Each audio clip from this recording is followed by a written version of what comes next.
New at 5 o'clock, a homicide mystery spanning both sides of the border. A husband shot, a body in a backyard, a sister with no answers. A woman missing for weeks finally found buried in her backyard in Tijuana.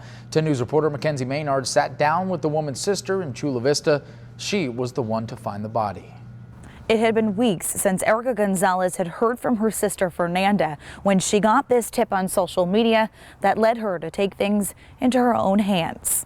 Yeah, it's weird because she always say, well, I take a shower or something, and she never say anything. It started as one unanswered text and turned into dozens before Erica Gonzalez reported her sister Fernanda missing to Tijuana police. That same day, her sister's husband was taken to UCSD Medical Center for a gunshot wound. Right away, I feel that something was wrong.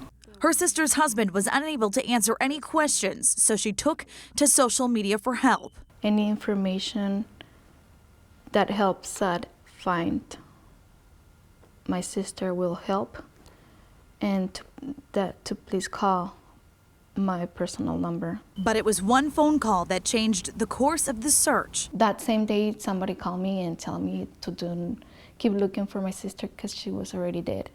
And she was in the back of her yard. Trying not to believe what she was hearing until she got 2 other calls, all saying the same thing. Immediately, she called the Tijuana agent on her sister's case. She says they told her it would take a few days before they could get to the house. Last Sunday, my dad calls me and tells me that he wants to look for my sister. Erica and her family went straight to her sister's house in Tijuana on Sunday and began digging through the backyard. We start right there, and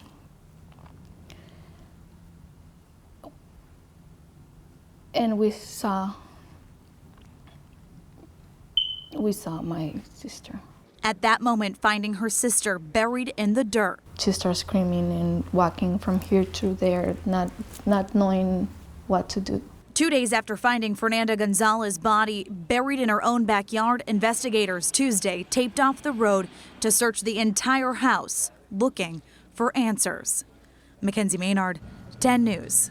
And on top of that, police in Tijuana tell us they don't have a suspect in custody. They are, though, continuing to investigate the homicide.